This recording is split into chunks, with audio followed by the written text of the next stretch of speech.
pick. Yeah, and he tried to put a little too much touch on that, and he tried to lace it up over the top of the safety and drop it in there. That's one that you really have to let Banks use all of his athletic ability, his height, and his hands, and make him go up and try to catch that in stride, not try to just drop it in there, especially on a long pass. So Laura's learning, but he was there, had his guy open, and just didn't quite get it there. Now the Tabor offense given new life off of really the first play tonight that has given them a jolt of momentum. Trailing 24-0 right now. We'll see if they can get something together offensively. They go on the ground to File, and he will get just a yard to the 35-yard line. Devontae Gabriel again on the mix. Colton Goins was in there on the tackle as well. And it'll be 2nd and 9 for the Blue Jays with 6:35 to go here in the second quarter. In a moment, we'll get you our Salina Surgical scoreboard update. This is the final game of the KCAC calendar today. All other games have gone final. We'll get you a score update there when we get just a second here. 2nd down 9 for the Blue Jays as Villarreal will take this snap here momentarily.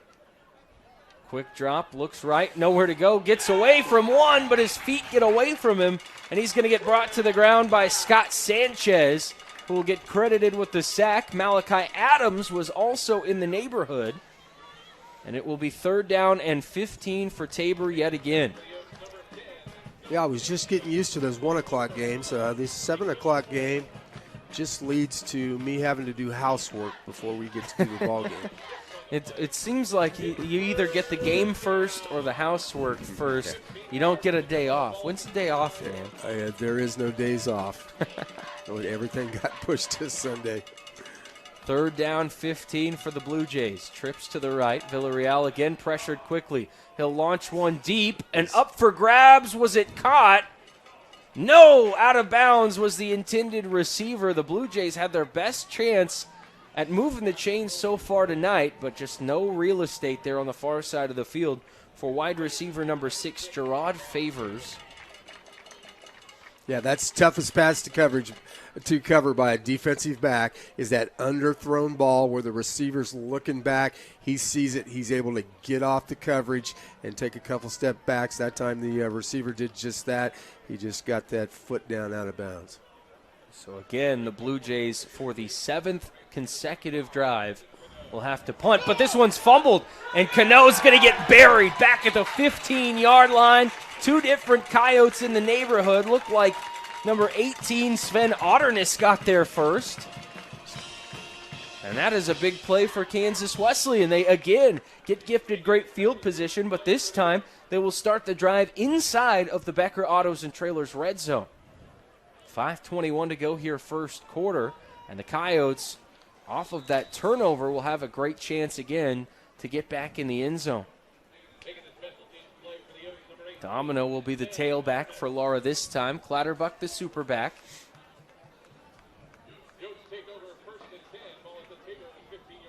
Four down front for the Blue Jays. Laura hands it off to Domina. Up the middle to the 15. He'll get to about the 12, so maybe 3. Not a lot, but enough to move the chains, or move up closer to the chains, I should say. Yeah, and that's been one of our best plays. We see Alsman get a majority of his yards exactly there, the left side. Balderrama does a great job blocking out there and sealing that edge. Hard count again. Now Laura will step back and check with the near sideline. Looking at Coach Poe Evans and Coach Vargas in those bright highlighter-colored hats that'll signal in the play. Play clock around 7. They've got some time here. This time again they give to Domina up the gut. Big hole to the 10. Broken tackle 5 to Heaven. Domina into the end zone. Touchdown Coyotes. The freshman from Aurora, Colorado, with, I believe, just his 2nd touchdown of his young career. And the Coyotes lead it 30-0 with 4:30 to go here in the second quarter. Yeah, nice job by the big man. Contact a couple times, slowed up his momentum a little bit, but he was able to keep his feet. Last contact at about the 3-yard line, was able to plow through that and lean it in for the TD. Nice job by the young man. Extra point from Aaron Main is perfect. and the Coyote lead is 31-0. We'll take another quick timeout and be back with more in a moment here on FM 104.9. Kansas Wesleyan University's nursing program enables passionate students to become in-demand healthcare professionals. Our $5 million Nursing Education Center features simulation rooms and state-of-the-art equipment that our faculty use to develop students' skills. With several clinical opportunities in our community, Kansas Wesleyan University is the clear choice to start your nursing career. Learn more today at kwu.edu.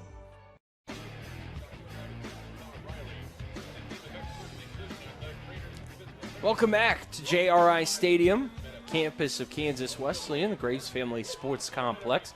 Homecoming 2022 Coyotes all over the Blue Jays as we celebrate homecoming tonight and throughout this weekend. It's 31-0 Yotes after the touchdown run from DeHeaven Domina.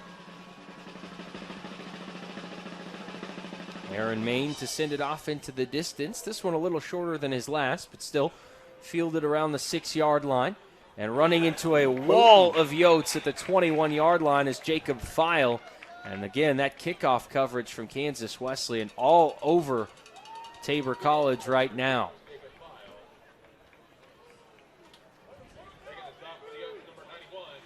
Yeah, they haven't been able to get oxygen anywhere on the field tonight. Not in the return game, not in the run game, not in the passing game.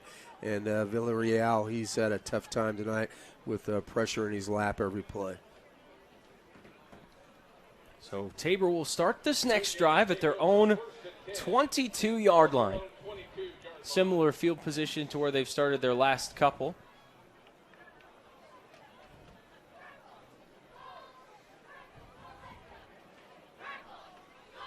Drop back here for Villarreal, and he's going to go down immediately. Boy, I didn't even get to set up the play before Scott Sanchez was in the backfield. Another sack. I believe that is his second of the game.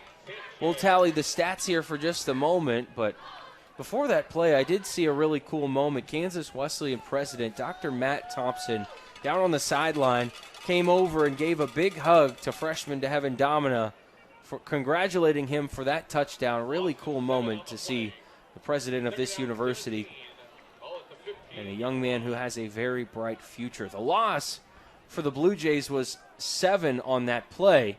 Back to the 15-yard line. It is second down and long. Villarreal again drops back to pass. Again pressured immediately, and he dumps one short looking for the wide receiver over the middle. It was intended for Jerry and Allen, but now it is third down and a mile for Tabor. Yeah, and there's an opportunity for Kansas Wesleyan, should they hold here, get it back one more time, that they'll have had 9 possessions in the first half, which is really unheard of when you see these far out scores sometimes, especially in high school football with teams scoring 70 or 80 points, and you wonder, oh my gosh, how did that happen? Well, that's how it happens. Your defense shuts them down and gives you a ton of opportunities to touch the football. Villarreal again pressured, steps up, ball pops up in the air, picked off by Colton Goins. No, it's Devlin Davis. Devlin Davis with the pick. How about them apples? I thought that was Colton Govins, but no, it was Dingo. He comes in and pulls up the ball. Kansas Wesleyan gets the INT, and back we go on offense. Yeah, Villarreal stepped up in the pocket, and he got a couple steps, didn't get completely out of the pressure, cocked that arm back and tried to throw it to get rid of it. It was tipped, went up in the air, and a nice pick on a good defensive coverage there. So the Coyotes bring the turnover margin back to 0. And again, they start in fantastic field position with 3:32 left to go here in the first half. They look for more to try and deliver a finishing blow to the Blue Jays here before we hit the locker room. Macon motions across the formation. Give up the gut, goes to Alsman. He'll bounce outside to the 20. Back inside, he's got some space. 15, 10, 5, Coyote touchdown! The INT, and one play later, Nick Alsman from 27 yards out, his second of the day, his 8th of the season. The lead is 37-0. Yeah, great job on Nick. Finally got a little bit of space. He made most of that himself. He bounced off the original path, bounced it outside, then cut it back up, ran through a couple tackles, arm tackles, and stuck it in there.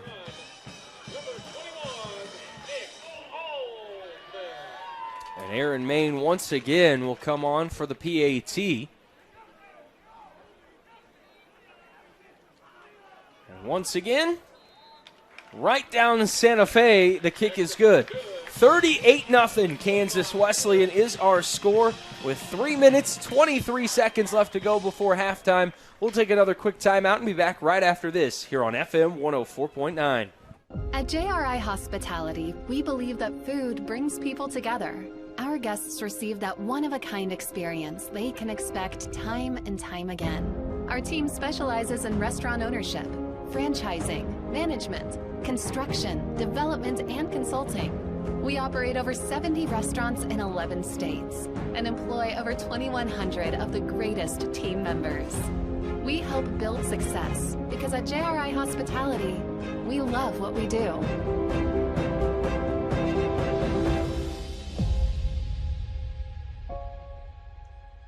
Half, Coyotes all over Tabor College tonight. 38-0. Aaron Main again to send it off into the night sky here on a beautiful evening in Salina. And this one will be fair caught in the end zone for a touchback. And Tabor will this time start at their own 25, which, for my knowledge, is their best starting field position of the game.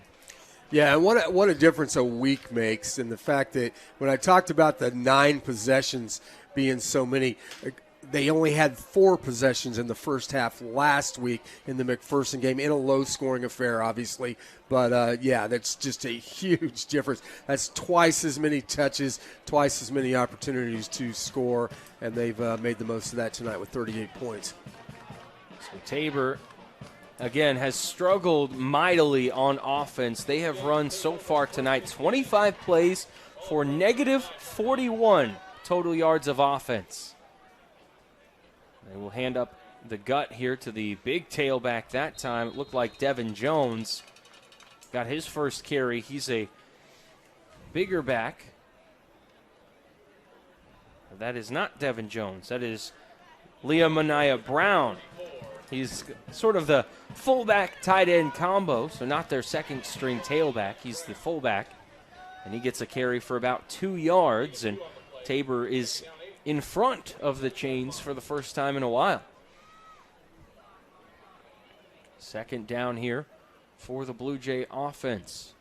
Gustavo Villarreal has had a tough time working. Again, he goes back to Brown up the middle. This one stopped for a short pickup, 2, maybe 3 yards to the 30, but it will be 3rd down and 5 for the Blue Jays' next snap. A couple of second shift secondary members in the contest for the Coyotes now. Bilber Jones, Jordan Dupree, Colby Kleiman in there at safety. Also over the top, you see number 35, Gage Girk, who made a nice tackle earlier on kickoff coverage. Tabor tonight 0 of 8 on 3rd downs.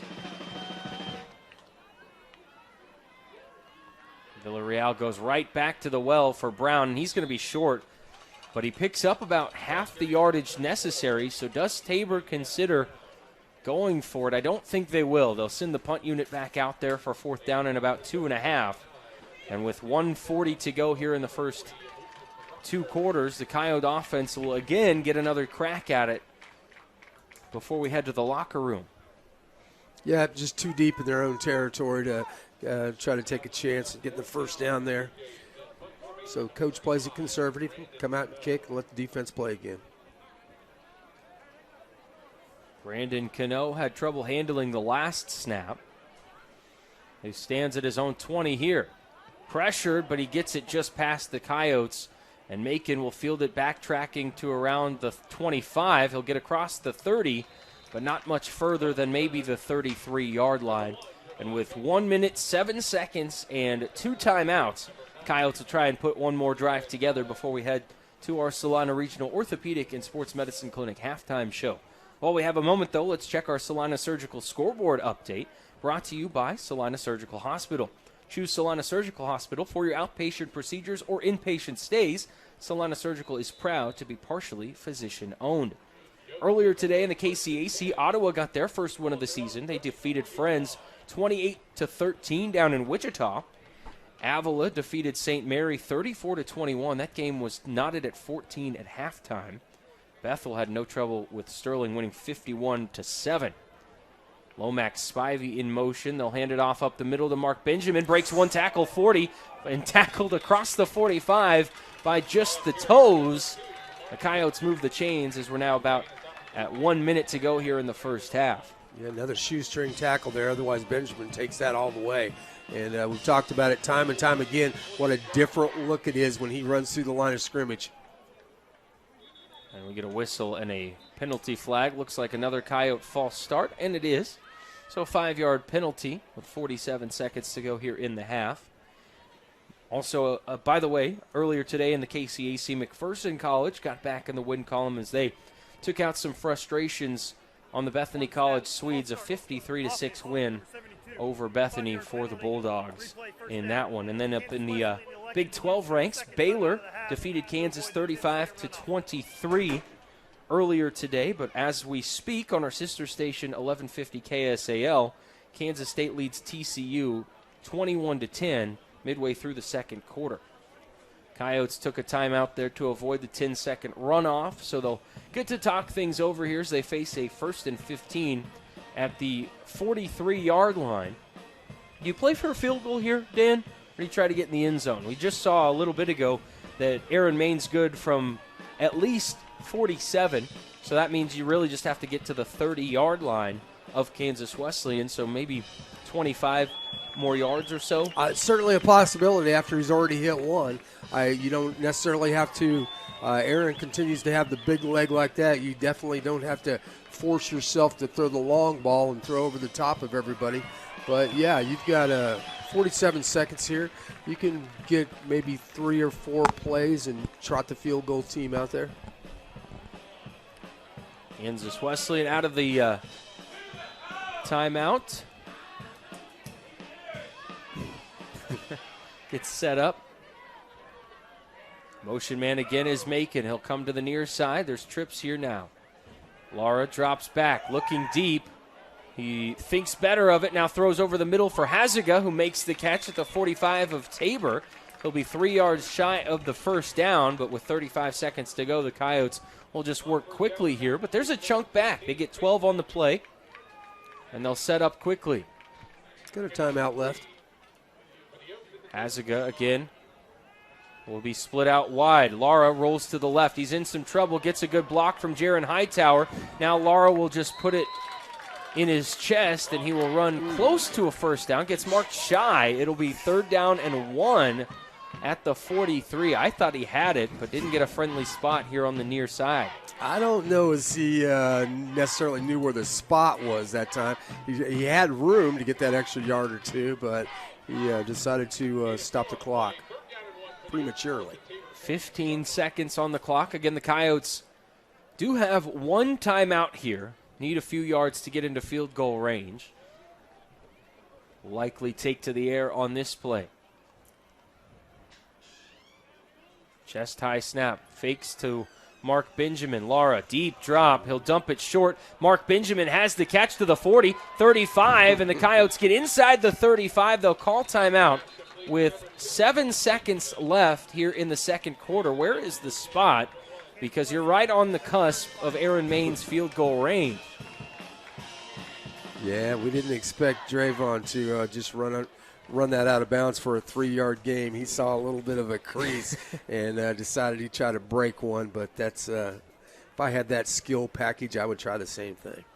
So they marked it at the 34. This is going to be a 51-yard field goal attempt from Aaron Main. He is hit once tonight from 47, and this would undoubtedly be a career long from Aaron. His holder is Miguel Milan. Snapper will be Brendan Tackett. Everybody's set. Good snap, good hold. The kick is up. Got it. Does it have the leg? It's good! Aaron Main from 51 yards out. The Coyote lead is 41-0 with 2 seconds to go in the second quarter. How about that? He had one made field goal on the season, just 2 attempts. And tonight, he's cashed 2 in before we hit the locker room. I'm sure there's been longer ones hitting the KCAC, but I don't know if anybody's hit a 51-yarder yet this year. So great job by Aaron once again coming out there and showing the boys that they're not the only ones that can score points around here.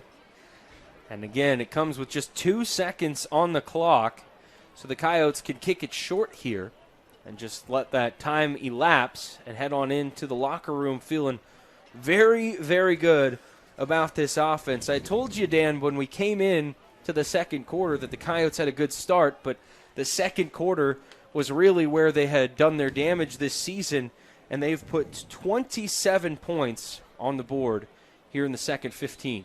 It's been a while since we've seen this group put up that much points in one quarter, but we know they're perfectly capable, and I give a lot of that credit to the defense. And Aaron will just send a knuckleball right down the turf, and Tabor will fall on it at about the 28, and that's going to be the end of the first half. Kansas Wesleyan all over the visiting Tabor College Blue Jays tonight. Our score 41-0 at the break as we head to our Solana Regional Orthopedic and Sports Medicine Clinic halftime show. When we return, you'll hear a halftime interview for homecoming. We'll also have stats and scores from around the area and recap the first half of action. That's coming up after the break here on FM 104.9.